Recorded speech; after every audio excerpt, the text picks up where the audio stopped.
గుండె మీద చేయి వేసుకుని అందరూ కూడా మమ అని చెప్పుకోండి. అయ్యా ముక్కు ఊడిపోగలదు, వదిలే. ముడి చేతులు పెట్టు గుండె మీద మమ అని చెప్పుకోండి. మీ ఎదురుగా పువ్వులు ఉన్నాయి కదా, కొంచెం పువ్వులు పట్టుకొని నమస్కారం చేస్తూ ఉండండి.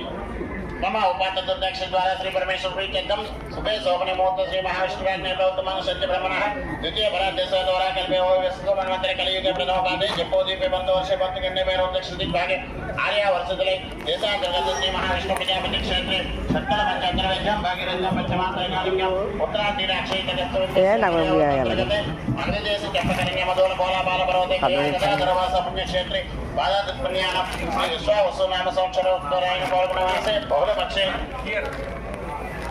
ద్వాదశి తదనంతర త్రయోదశి పుణ్యతిథౌ ధనిష్ట శుభ నక్షత్రే.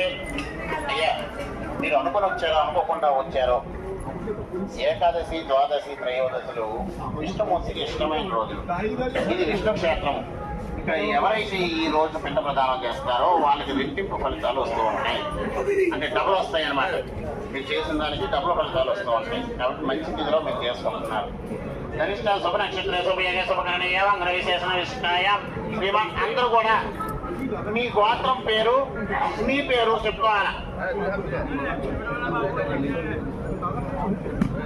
ధర్మపత్ని.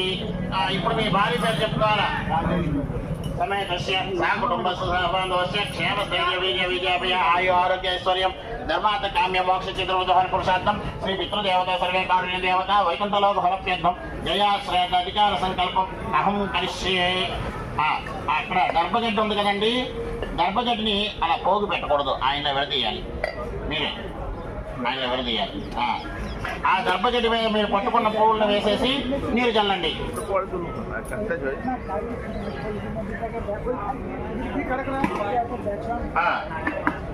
ఇప్పుడు అయ్యా వివిధ వంశాల నుండి ఉన్న మా పెద్దవాళ్ళు ఎవరైతే ఉన్నారో వాళ్ళందరికీ కూడా ఆత్మశాంతి కలగాలని, పునర్జన్మ లేకుండా శాశ్వత వైకుంఠలోకి కావాలని ఈ గయా క్షేత్రానికి వచ్చి ఇక్కడ పిండ ప్రదానం చేస్తున్నాము అని చెప్పి మీరు చెప్పుకున్నారు. అంటే మీ బదులు ఇక్కడ నేను మంత్రం చదివాను, మీకు అహం కరిష్యే అని నేను చెప్పించాను కదా, అక్కడ మీ బదులు మీరు చేస్తున్నారు అని చెప్పించాను.